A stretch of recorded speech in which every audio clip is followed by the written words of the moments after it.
क्या आपको पता है रावण को आखिर क्यों ब्रह्मज्ञानी कहा जाता था? क्योंकि उसकी नॉलेज वनस्पति पेड़ पौधों और उनकी जड़ों में बहुत अधिक थी। उसे इन जड़ों का असली महत्व मालूम था।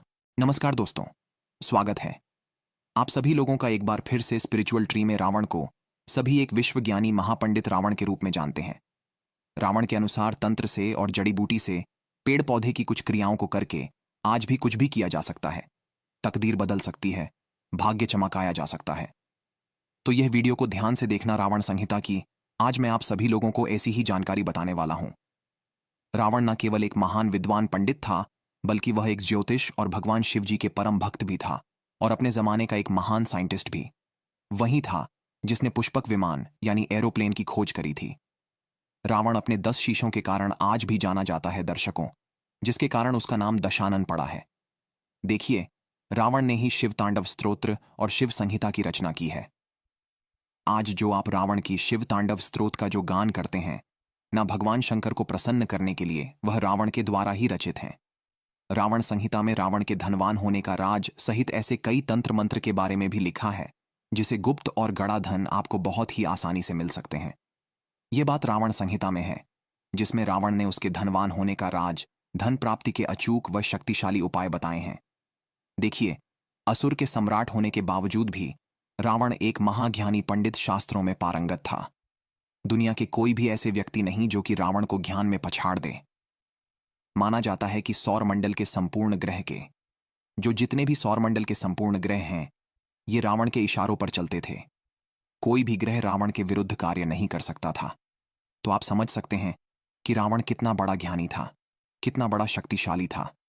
यहां तक कि मेघनाद के जन्म के पूर्व, जब वह अपनी माता मंदोदरी के गर्भ में था, तब रावण ने उसे अमर बनाने के लिए सभी नक्षत्रों को एक साथ स्थिति में ला दिया था। तो इस दौरान सभी ग्रहों ने रावण के निर्देश अनुसार ही कार्य किया, लेकिन केवल शनि ने अपना स्थान परिवर्तन कर दिया, जिसके चलते मेघनाद को अमर बनने का जो सपना था, रावण ने अमर बनाने का जो सपना रखा था, वह सपना पूर्ण नहीं हो सका। और इसी कारण मेघनाद यशस्वी पराक्रमी योद्धा होने के बावजूद भी अल्पायु का हो गया। भले ही महापंडित रावण को रामायण का नकारात्मक पात्र माना जाता हो, लेकिन माता सीता का हरण रावण ने अपनी जिंदगी की सबसे बड़ी भूल करने के कारण की थी। और यह भी जाना जाता है, यह भी कहा जाता है कि रावण जानता था कि प्रभु राम, जो श्री रामचंद्र जी हैं, वह भगवान विष्णु जी के अवतार हैं। यदि उनके हाथ उनकी मृत्यु हो तो निश्चित उन्हें बैकुंठ की प्राप्ति होगी। ऐसे में उसने अपने पूरे परिवार के उद्धार के लिए जानबूझकर श्री राम जी से, प्रभु राम से शत्रुता ले ली। तो चलिए इस वीडियो में जानते हैं रावण द्वारा रचित कुछ ऐसे जड़ी बूटी के बारे में। क्योंकि रावण ने रावण संहिता में बहुत सारे ऐसे जड़ी बूटी के बारे में बताए, कुछ तांत्रिक वस्तु के बारे में बताए हैं, जिसे धारण करने के बाद व्यक्ति की अध्यात्म उन्नति होती है। व्यक्ति धनवान बनते, गुणवान बनते हैं। आप अपने इशारों पर सबको नचा सकते हैं। आप जो भी बोलोगे वही होगा। अर्थात रावण ने जो रावण संहिता जो बुक लिखी, उसमें बहुत सारे तांत्रिक वस्तु के बारे में बताए, जिससे व्यक्ति धारण करने के बाद दूसरे के मन मस्तिष्क को कंट्रोल कर सकते हैं। ये बहुत सारे आप जो है क्रियाओं को कर सकते हैं, अर्थात आप दूसरे को वशीभूत कर सकते हैं, साथ ही साथ धनवान बन सकते हैं। ये माला को ये जो जड़ से धारण करने के बाद व्यक्ति के जीवन में ऐसा धन संपदा आना शुरू हो जाते हैं, जिसकी आप कल्पना भी नहीं कर सकते। सर्वप्रथम तो इस वीडियो में मैं आप लोगों को कुछ साधारण उपाय बताऊंगा, फिर मैं आप लोगों को पहने जाने वाले जड़ के बारे में बताऊंगा। तो देखिए, अगर आप हर काम में लाभ पाना चाहते हैं, तो रावण संहिता के अनुसार किसी भी काम में सफलता ना मिले तो दुर्वा घास का आप जो है उपाय कर सकते हैं। सफेद दुर्वा आपको लेना है और उसमें कपिला गाय, यानी कि सफेद गाय के दूध के साथ आपको उसे पीस लेना है। इसके बाद इसका तिलक आपको लगाना है। ऐसा करने से जहां भी आप जाएंगे, आपको उस कार्य में सफलता मिलती ही चली जाएगी। ये वशीकरण का काम करता है, जबरदस्त पावरफुल वशीकरण का काम करते हैं। और भी बहुत अच्छा गुप्त जानकारी बताने से पहले रावण संहिता की और भी जो कीमती जानकारी, वो सब मैं आपको फ्री में बता रहा हूं। ये जानकारी आपको किसी किताब में नहीं मिलेंगी। तो ये सारे जानकारी बताने से पहले सभी दर्शकों से गुजारिश करना चाहूंगा, कमेंट बॉक्स में अभी तक जय श्री राम नहीं लिखें तो जय श्री राम जरूर लिखना। रावण संहिता के अनुसार अगर जातकों को व्यापार में नुकसान ही नुकसान हो रहा हो, या फिर जातकों को धन निदान की कमी हो, तो कुबेर मंत्र का जाप जरूर करना चाहिए। रावण कहते हैं, इसके लिए जातक को सच्चे मन और पूरी श्रद्धा के साथ मैं कुबेर मंत्र बता रहा हूं। यह मंत्र का आपको कम से कम 108 बार जाप जरूर करना चाहिए। नित्य ही इस मंत्र का जप करने वाला धन में खेलने लगता है। यह मंत्र इस प्रकार है, ध्यान से सुनिएगा। वैसे मैं इसे स्क्रीन पर भी लिखवा दूंगा, अभी पहले सुन लीजिए। ओम यक्षाय कुबेराय वैश्रवणाय धन धान्याधिपतये धन धान्य समृद्धि में देहि दापय स्वाहा। तो आप समझ गए ना, ये मंत्र जैसा मैंने आपको बताया है। एक बार फिर से बोल देता हूं। ओके। ओम यक्षाय कुबेराय वैश्रवणाय धन धान्याधिपतये धन धान्य समृद्धि में देहि दापय स्वाहा। होली या दिवाली में जितना जाप आप करेंगे उतना ज्यादा इसका पॉजिटिव रिजल्ट मिलते हैं। आपके घर में 3 महीने के भीतर में इतना ज्यादा धन संपदा आ जाती है जिसकी आप कल्पना नहीं कर सकते हैं। लेकिन रावण संहिता की किताब कहती है कि नित्य रूप से अगर इन्हें 3 माह तक 108 बार जप पूरी लगन और मेहनत से किया जाए तो उस व्यक्ति के घर कुबेर एवं माता लक्ष्मी को आना ही पड़ता है। लेकिन यह मंत्र जाप करते हैं तो आपको सामने कौड़ी रख करके ही पूजा करना चाहिए, जपना चाहिए। जब 3 माह पूरे हो जाए तो उसे उठाकर जो कौड़ी है उसे जहां पर आप पैसा रखते हैं वहां पर रख देना चाहिए। मान्यता है कि ऐसा करने से जीवन में कभी भी धन्य धान की कमी नहीं होती। ऐसा मैं नहीं बोल रहा, बल्कि रावण संहिता में लिखे हैं।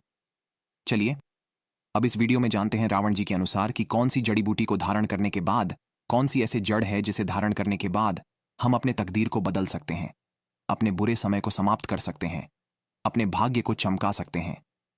पहला है काला धतूरा। ध्यान से सुनिए। रावण कहते हैं, रावण संहिता के अनुसार रावण बहुत बड़ा तांत्रिक था। इसलिए रावण कहते हैं कि जितने भी समाज में व्यक्ति की अनहोनी होती है, दुर्घटना होती है, मान सम्मान की हानि होती, जीवन में तरक्की नहीं मिलती, व्यक्ति बहुत ही परेशान हो जाते हैं, सब ग्रहों के कारण होता है, शनि के कारण। तो ऐसा माना जाता है जो काला धतूरा है, इसके जड़ में भैरव बाबा का वास होता है, महाकाल का वास माना जाता है और साथ ही साथ भगवान शनिदेव का वास माना जाता है। तो ऐसा कहा गया है कि काला धतूरा की जड़ जो व्यक्ति धनवान बनना चाहते हैं, मान सम्मान प्रतिष्ठा प्राप्त करना चाहते हैं, या फिर राजनीतिक क्षेत्र से जुड़े हुए हों, चाहते हैं कि सभी लोग उनके बात माने, लोग उनके इशारे पर चलें, उनके अनुरूप ही चले, कोई दूसरे कार्य ना करें, या फिर व्यक्ति धनवान बनना चाहे, सट्टे में विजय प्राप्त करना, चाहे शेयर मार्केट में अच्छे लाभ मुनाफा कमाना चाहते हैं, काले बाजारी से धन प्राप्त करना चाहते हैं, ऐसे व्यक्ति को काला धतूरा की जड़ जरूर धारण करना चाहिए। कैसे धारण करना चाहिए, कब धारण करना चाहिए, कौन से दिन धारण करना चाहिए, सारी जानकारी वीडियो के समाप्त में मिलेंगे। इसके बाद रावण जी कहते हैं कि काला एरण की जड़ ध्यान से सुनना।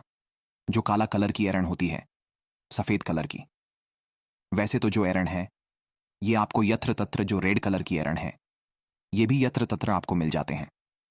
लेकिन जो काला करण की एरण है थोड़ा सा आपको ढूंढने पे वैसे मिल जाते हैं, कोई कठिन नहीं है लेकिन थोड़ा सा दुर्लभ है। तो ऐसा माना जाता है जो एरण है माता पार्वती के ही स्वरूप कहे गए हैं। माता पार्वती से ही एरण जो है उत्पन्न हुआ है। तो जो काला एरण को भी व्यक्ति काला एरण धारण करते हैं तो ऐसे व्यक्ति को आदि शक्ति महाशक्ति की कृपा प्राप्त होते हैं। ऐसे व्यक्ति के शरीर में सम्मोहन की सिद्धियां बढ़ जाती हैं। ऐसे व्यक्ति अगर काला एरण की जड़ धारण करें जैसे कि कहा गए हैं, ऐसे व्यक्ति पे मां लक्ष्मी जो है धन लुटाना शुरू कर देती है, क्योंकि इसका स्वाभाविक से ही गुण है। जहां पे शक्ति वहां पे लक्ष्मी स्वतः खींचे चले आते हैं। तो जो काला एरण है अगर आप धारण करते हैं तो आपको सिद्धियां की भी प्राप्ति होती है। अड्डी मां, लागी मां, उत्पन्न जितने भी ये 9 प्रकार के सिद्धि कहे गए हैं, 8 प्रकार की सिद्धि, 9 प्रकार की निधि कहे गए हैं, ये आपको स्वतः प्राप्त होना शुरू हो जाती है। इसके कुछ आंशिक रूप आपको मिलते हैं। इसके बाद है काला हल्दी। ध्यान से सुनिए। मार्केट में सबसे ज्यादा जो बिका जाने वाला तांत्रिक चीज है उसमें काला हल्दी की गणना आती है। काला हल्दी को साक्षात माता काली की स्वरूप कहे गए हैं। जो काला हल्दी होते हैं, अगर आपको ओरिजिनल काला हल्दी मिल जाए तो ऐसा माना जाता है चलते ट्रेन को भी व्यक्ति रोक सकता है। काला हल्दी मिल जाए तो बंद ताले को खोल सकते हैं। काला हल्दी मिल जाए तो आप अपनी पुस्तक में लिखे सियाही को मिटा सकते हैं। तो इसके द्वारा और भी अनेक प्रकार के तांत्रिक क्रिया किए जाते हैं। ऐसा हमारे धर्म तथा तांत्रिक ग्रंथों में लिखे। जैसे काला हल्दी से व्यक्ति नोटों की बारिश करते हैं। अब होता है कि नहीं होता, लेकिन किताबों में ये जानकारी आपको पढ़ने को मिल जाते हैं। हम सभी दर्शकों को बताना चाहेंगे। रावण संहिता के अनुसार काला हल्दी अगर कोई भी व्यक्ति धारण करते हैं तो ऐसे व्यक्ति से काली शक्तियां हमेशा दूर भागती हैं। ऐसे व्यक्ति की साक्षात माता काली रक्षा करते हैं, पुत्र की भांति। ऐसे व्यक्ति की माता काली साक्षात रक्षा करती है। ऐसे व्यक्ति की अध्यात्म उन्नति होता है। ऐसे व्यक्ति के जीवन में अगर किसी भी वस्तु का अभाव, वह सारे वस्तु स्वतः प्राप्त होना शुरू हो जाते हैं। तो अध्यात्म उन्नति करने के लिए या फिर ग्रह नक्षत्र की बाधा से आप पीड़ित हैं, कोई भी ग्रह आपको बहुत परेशान करते हैं, तो काला हल्दी की जड़ आप जो जरूर धारण करें। इसके बाद है काला कपास। ध्यान से सुनिए, जो काला कपास है ये आपको बहुत आसानी से मिल जाते हैं। ढूंढने पर ये बहुत ही प्रबल कहे गए हैं। काला कपास ऐसा माना जाता है, काला कपास के पेड़ के नीचे से अगर आसमान को देखा जाए तो देवी देवता के विमान नजर आते हैं। यहां तक कि काला कपास के नीचे से देवी देवताओं को देखने पर देवी देवता भी जो अपने लोक में है वह भी दिखने लगते हैं। ऐसा हमारे कई तांत्रिक किताबों में लिखे हैं, लेकिन इसे रवि पुष्य नक्षत्र में देखना होता है। काला कपास धारण करने के बाद क्या बेनिफिट मिलता है, तो आपको बता दें कि इससे देवी लक्ष्मी सिद्ध होते हैं, देवी सरस्वती सिद्ध होते हैं, और आदिशक्ति जिसे हम मां पार्वती बोलते हैं, ये तीनों महाशक्ति सिद्ध होते हैं। इनके जड़ में तीनों का वास माना जाता है। ये बहुत ही प्रबल कहे गए हैं। यहां तक कि काला कपास से व्यक्ति इनके रस से अगर पारद का मारण किया जाए तो व्यक्ति सोना भी बना सकते हैं। तो चलिए जानते हैं कि इन जड़ों को किस प्रकार धारण करना होता है, कैसे धारण करना होता है, इनके धारण करने के दिन क्या होता है। तो शुभ मुहूर्ता के एक दिन पहले ये जो हमने अभी जितने भी जड़ बताए हैं, ये सब पेड़ पौधे को आपको निमंत्रण देकर के आना होता है। एक दिन पहले जैसे शुभ मुहूर्त है, जैसे कि दीपावली है, होली है, या फिर कोई भी त्योहार ले लीजिए, कोई त्योहार आ रहे हैं। शुभ मुहूर्त रवि पूष नक्षत्र है, गुरु पुष्य नक्षत्र, या फिर सिद्धार्थ सिद्ध योग है। कोई भी शुभ मुहूर्त है, आप जो है देख सकते हैं कि 2024 में कब शुभ मुहूर्त है। इस प्रकार से आप सर्च करके देख सकते हैं। तो शुभ मुहूर्त में एक दिन पहले आपको इसे निमंत्रण देकर के आना होता, या चाहते तो रविवार के एक दिन पहले शनिवार के दिन निमंत्रण दे के भी आ सकते हैं। जब आपको अर्जेंट हो, इसके बाद शुभ मुहूर्त में निमंत्रण देना आपको जाना होता है। इसके लिए आपको चावल रखना है, पीले चावल रखना है, आपको 5 अगरबत्ती रख लेना है, और एक आपको नारियल रख लेना है। इसके बाद आपको अगरबत्ती जलाना है वहां पे। इसके बाद नारियल वहां पे आपको भेंट कर देना है। जो भी पेड़ पौधे की जड़ लाना चाहते हैं, जैसे कि आप काले धतूरे की जड़ लाना चाहते हैं, तो वहां पे नारियल आपको भेंट करना है, चढ़ा देना है, और फिर आपको प्रार्थना करना है कि हे औषधि महाराज, हे वृक्षराज, मैं आपके जड़ का प्रयोग करने जा रहा हूं। इस कार्य के लिए कार्य में बोल देना। धन प्राप्ति, शनि के जो कुदृष्टि है उनके बचाव करने के लिए, अपने आत्म कल्याण करने के लिए इस प्रकार से प्रार्थना करना है। जो भी जड़ लाए तो उनसे प्रार्थना करना है। इसके बाद आप उन्हें बोलना कि कल मैं प्रातः काल सूर्योदय से पहले आपको ले जाने आऊंगा, कृपा आप मुझे अनुमति दें। इस प्रकार से प्रार्थना कर लेना है, और आपको फिर सुबह प्रात कल जाना है स्नान करने के बाद, और चुपके से इसे जड़ को ले आना है। फिर इसके बाद इसे आपको सर्वप्रथम गंगा जल में धोना, दूध से स्नान करा देना है। कुमकुम रोली। अच्छा, जैसे देवी देवताओं को पूजा करते हैं उसी प्रकार से इनकी पूजा करने बाद इसे चांदी के ताबीज में डाल करके पहनना है। मैं चांदी के ताबीज क्यों बोल रहा हूं, क्योंकि चांदी के ताबीज जो होता है शीतल होता है। ये आपको को नकारात्मक प्रभाव से बचाता है। तो आपको चांदी की ताबीज में इसे डालना है और पहनना है। जो दिन होता है बुधवार और शनिवार। ये 2 दिन हमारे धर्मशास्त्रों में कहे गए हैं, क्योंकि जो बुध है इसे तांत्रिक देव कहे गए हैं, और शनि की जो प्रकृति होती है जड़ी बूटी धारण करने के लिए उग्रता मानी जाती है, तुरंत रिजल्ट देने वाली प्रकृति होती है। दोस्तों, तो बुधवार और शनिवार के दिन आप इसे पहन सकते हैं। इसी से तकदीर बदल सकता है, आपके भाग्य चमक सकता है। एक बार तो आप इसे धारण करके देखें, आपके जीवन में परिवर्तन आएगा, और आप खुद देखना, देखते देखते आप उन ऊंचाइयों पर पहुंच जाएंगे जिसकी लोग कल्पना भी नहीं कर सकते। तो रावण संहिता के अनुसार, जैसे रावण संहिता में बताए गए हैं जड़ी बूटी के बारे में धारण करने के तरीका, सारे तरीके इस वीडियो में मैंने आपको बताए हैं। ये जानकारी कैसा लगा हमें कमेंट सेक्शन में जरूर बताना, और इस वीडियो को लाइक कर चैनल को सब्सक्राइब जरूर करना। इसे अपने दोस्तों से भी जरूर शेयर करना। इससे आपको पुण्य की प्राप्ति होगी, क्योंकि आप ज्ञान बांट रहे हैं। तो दोस्तों, अब हमको आज्ञा दीजिए। तो बोलिए हर हर महादेव।